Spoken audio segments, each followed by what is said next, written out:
I work as a caretaker at a private conservatory. Actually, secret might be a better word to describe it, since you'll never find any public information on it.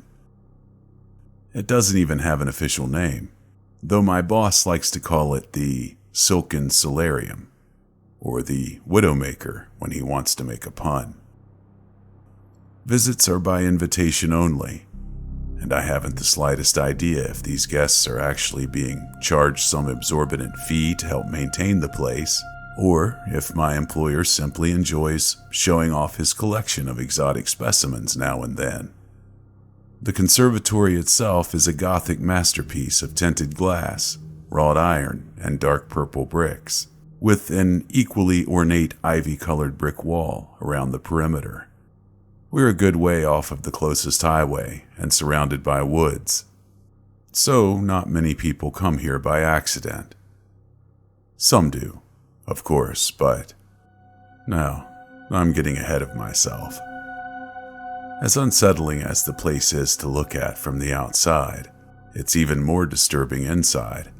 There are some tropical plants placed around the place for landscaping, rare and expensive, but ordinary enough. But the centerpiece of the conservatory are the spiders. Thousands and thousands and thousands of small black spiders with jewel-encrusted abdomens. Literally, they have actual crystals that grow in fractal patterns on their back segments of every possible color and hue that you can imagine. When my boss makes a speech to his guests about the spiders, he calls them Latrodectus calisti, or fairest widows. He brags that our conservatory is their last refuge, and that they aren't to be found anywhere else in the world. Exactly where they're from originally and how he acquired them varies from telling to telling, but he is at the very least telling the truth about their rarity. As far as I've been able to determine, they're not even an officially recognized species. The widows aren't just notable for their beauty, however. They're an extremely social species, nearly as social as an anthill or a beehive. Stretching across the conservatory, suspended about 12 feet in the air, is a massive silk colony. There's a large central nest dangling from the ceiling, about a dozen smaller nests scattered across the room, and an intricate network of masterfully spun spider webs linking them all together. There are always spiders running along it, performing maintenance or transporting food. There are also guard spiders who just hang down on a single thread to keep watch and send vibrations back along it to communicate to the rest of the colony. Those are my boss's favorite, since they're the easiest to get a good look at. Or rather, perhaps I should say they're his favorite living spiders. The dead ones, however, he prizes above any conventional jewels. They're tens of thousands of times scarcer than diamonds, and he controls their only hatchery. The dead spiders always get thrown from the nest, which I used to find unusual since I had thought species of the Black Widow genus were cannibals. In fact, the more I thought of it, the more it bugged me, since the spiders obviously have the cognitive capacity to have any sort of taboo against cannibalism, which means they must be acting on instinct. What evolutionary reason could they have for not eating their own dead? Regardless of why they do it, whenever I see a body, I'm to gently sweep it up and turn it into our entomologist. Depending on their quality, he'll either incinerate them, use them for research, put them on display, sell them for no less than $25,000 a carat, or, in the case of the most perfect specimens, give it to our boss. Most crucially, though, I am never, ever to step on one. That was made abundantly clear to me from my first day. Less clear, though, were the consequences for doing so, since I've never actually done it. The spiders have a habit of tossing the dead where they're clearly visible, a visibility which is aided by their brightly colored, shiny rear ends. This made the whole not eating their dead thing even weirder to me, since it seems like they would attract predators. When I first asked my boss what would happen if I did step on a spider, my only answer was that I'd be finished. I used to think that meant I'd be fired. One of the more dangerous parts of my job is when I have to harvest their webs. Since our conservatory also doubles as a silk farm, it's nowhere near as valuable as the spiders themselves. But my boss takes great pride in our facility being the only source of naturally farmed spider silk in the world. On one occasion, when I think he was partially drunk, he went on an odd tirade about how these goats that had been genetically modified to produce spider silk proteins in their milk were abominations. Collecting the silk is pretty much like collecting honey. I even wear a modified beekeeper's suit and use smoke to incapacitate them. The only difference is I'm standing on a 10-foot ladder, and I have to be very selective about how much web I take and from where. The spiders don't really seem to mind too much if I take a small amount from a non-crucial section of the colony. But if they decide I'm threatening the integrity of the colony itself, they'll swarm. And with enough bites, their venom will cause fatal paralysis. My suit offers a little protection, but it's not airtight. The only real way to keep myself safe is to be mindful of what I'm doing and how the spiders are reacting to it. That's why I usually like to feed them first so that they're distracted. A couple of times a week, I release a gallon of live ladybugs into the enclosure. They're fairly accessible since organic farmers use them for pest control. And my boss likes them since he doesn't consider them icky enough to throw off the conservatory's aesthetic. My job isn't without its risks, but those can be mitigated easily enough with some planning, and I'm well compensated for my trouble. The only part of my job that I truly hate, the part that makes me think about resigning every time it happens, is what happens when we get an uninvited guest. It was winter. January, I think, the first time. It was already dark out, but no later than 6 p.m. The weather outside was nasty, and I was contemplating whether or not to risk driving home or stay overnight, when I heard an urgent, desperate banging at the front door. I immediately raced to the front foyer, and there on the other side of the glass was a blonde lady in a red coat and a dark gray scarf, already half buried in the snow. Tapping my security card to the reader, I pushed open the door just enough to let her in before letting it close and automatically lock. Come in, come in, come in," I ushered quickly. "What in God's name are you doing out on foot on a night like this?" "Oh, thank you. My car skidded off the fucking road and crashed into a ditch. I can't get it out." "That's still no excuse to be wandering around in this weather. You should have stayed with your vehicle. At least then you would have been warm." "Well, I couldn't call anyone because I must have forgotten my phone since it's not in my purse, and my tank was nearly empty, so I didn't think my vehicle would be able to keep me warm all night. That old road is deserted at the best of times, and I figured the odds of someone else coming along before I froze to death were worse than me reaching a farmhouse or something." She took off her gloves and began blowing air into her hands and then rapidly rubbing them together to warm them up. I diligently noted the wedding ring on her left hand, as I had been instructed to. "I'm terribly sorry to have intruded like this, but may I use your phone, please?" "I can make a call for you, but I can't let you use our phones directly." "What?" She was unable to contain the tinge of annoyance with me despite being at my mercy. "We're a conservatory for a critically endangered species of spider, so we have rather stringent security procedures. Only staff are allowed to use the phone lines. I can call a tow truck, or any friends or family if you have a number for me." The woman sighed in resignation.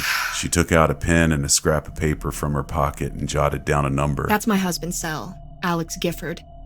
Tell him my car's stuck somewhere on Mordred Drive, and I'm safe here for now. I'm Carrie, by the way." "Holden," I nodded. You can hang your coat up and get yourself warm. I'll make the phone calls and get you some coffee." She smiled gratefully, Cream and sugar, please. Thank you. which made my stomach roll since I knew damn well I wasn't going to call her husband. I left her there and headed for the administrative office, making sure to leave the door to the main exhibit open for her. After a couple of calls, albeit different calls than the ones I said I was going to make, I did head to the break room to make coffee, and then went to rejoin Mrs. Gifford with a steaming cup in each hand. As expected, she had wandered into the exhibit hall. She was staring up in wonder at the intricate webwork, the delicate silken threads glistening like iridescent glass and gently swaying from the movement of its bedazzled architects scurrying to and fro along its narrow filaments. What are they? She asked, bewildered, keeping her head pointed up towards the colony as she walked along the cobblestone path, paying no attention to where her feet struck the ground. "They're a rare species of black widows," I said, my eyes fixated on her feet, waiting for the inevitable. She approached one of the guard spiders, dangling just above her like a Christmas tree ornament, slowing, spinning around to give her a complete view of itself. And these crystals, they're a part of their bodies? She asked, studying it intently, likely unaware that it was studying her as well. "They are. They make them with the minerals from their diet, sort of like how oysters make pearls.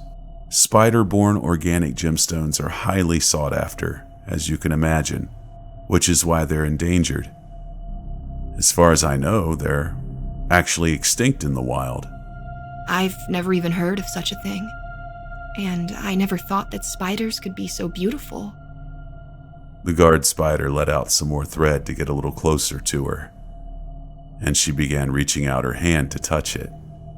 "I wouldn't do that, ma'am," I advised, despite knowing it wouldn't ultimately make a difference. "These are still widows and they're venomous. Come join me over here and we can admire them from a safe distance while we wait for your husband." He's coming to get me? In this storm? She asked, her incredulity distracting her from the novelty of the fairest widows.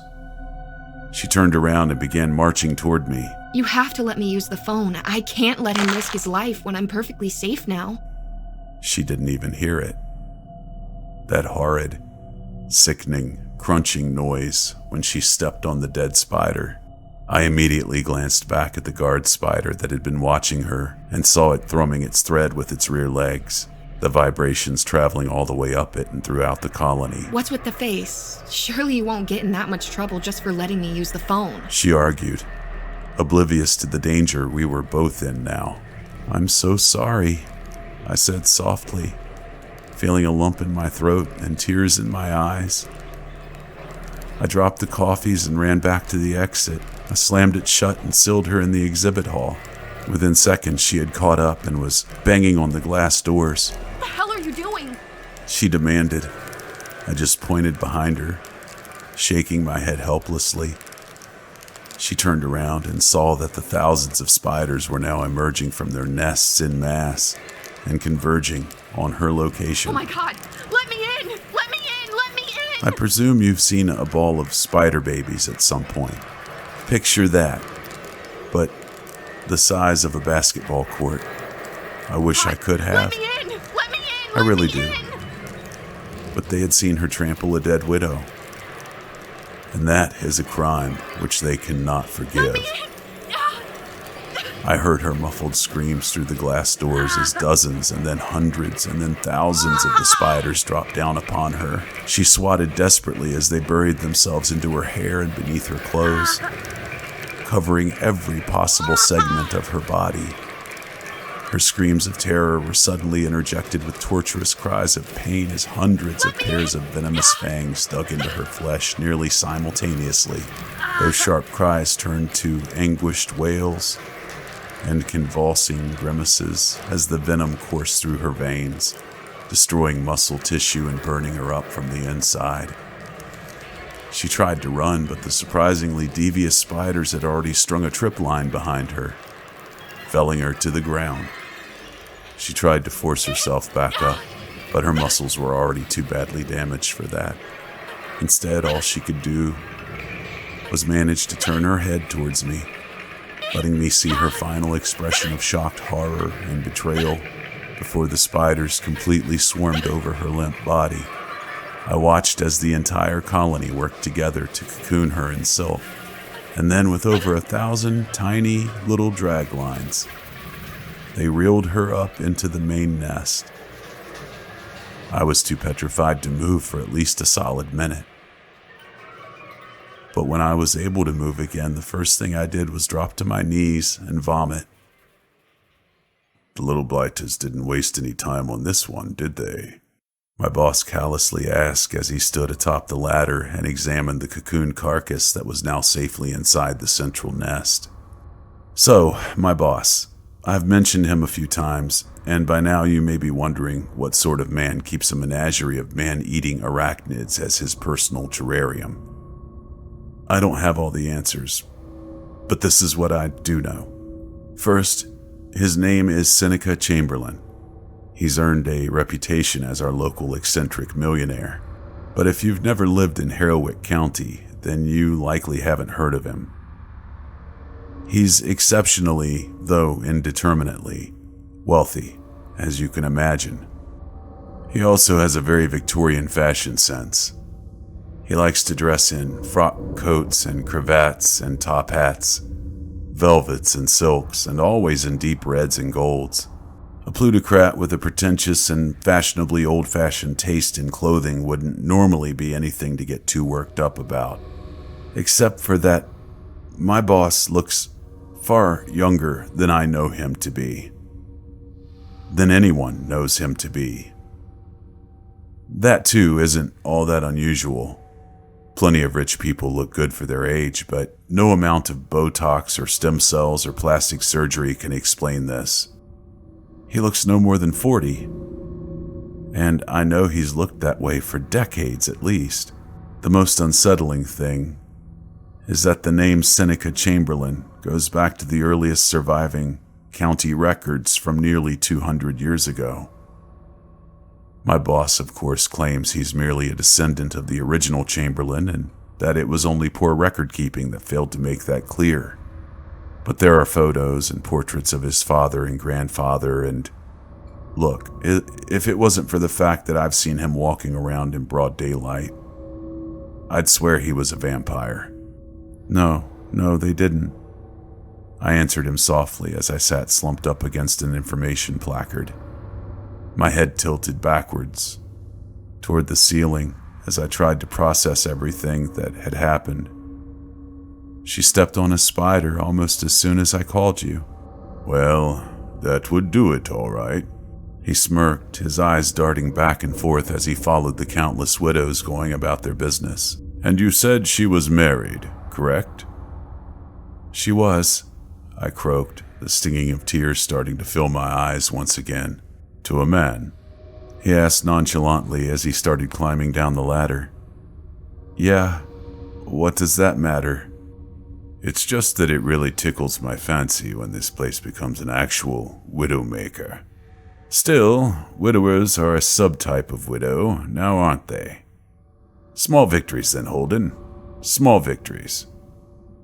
Come on now, stop moping. You did beautifully. And don't worry about any future problems with the law. That's all been taken care of. I turned my head to him then, wearing a poorly restrained glower of disgust and loathing. Sir, with all due respect, is this just a game to you? We leave the front gates open, let curious or desperate passersby wander on in, and then just let them do as they please until the widows snatch them up, just so that you can get your kicks and make a pun? Chamberlain just tossed his head back and chuckled dryly. No, heavens no. I have far too much invested in this enterprise to risk bringing it to the authorities' attention over mere frivolities. No, Holden. I'm afraid that the occasional incident is quite essential to our operations. Why don't you climb up yourself and take a better look? That should make things a bit clearer. My stomach churned at the prospect at looking at Carrie's silk-encrusted, spider-covered corpse. But I had let her die. If there was actually a good reason for that, I needed to know. I forced myself to my feet and trudged up the ladder to see what Chamberlain was going on about. I peered down into the nest and saw exactly what I had expected to see: a silk-encrusted, spider-covered corpse. But then I noticed that the spiders were behaving very unusually. Instead of their usual, meticulous, coordinated activity, they were climbing all over each other, seemingly at random, their limbs intertwined, unfamiliar globules of material being ejected from their abdomens in a mass orgy of... Fuck, it's an orgy. They're breeding. That's right. They only breed when they come across a windfall of food, such as this. Very responsible of them. Sacrifices such as these are necessary to ensure the survival of the colony. But why human sacrifice? Why not a pig or a cow or a stray dog? Why do we have to feed them people? He scrunched his face as he considered his response. Well, Holden, the widows are a result of co-evolution with and selective breeding by people. They evolved the gemstones to attract us, just as flowers evolved their blossoms to attract bees. And they offer us their dead in exchange for food and security. If someone or something steps on a dead spider, that's a threat to that arrangement. They kill them to ensure they don't destroy any more of their offerings and use their body to fuel the next generation of fairest widows to offset the damage. That still doesn't... I'm getting to that. In addition to the gems and the silk, they produce a byproduct that's even more valuable. It's a sort of honeydew substance they use to nurse their young.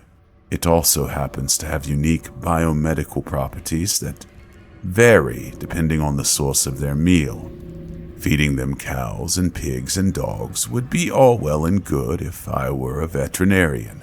But as it stands, my clientele are of an exclusively human variety, and thus I need dew made from exclusively human stock.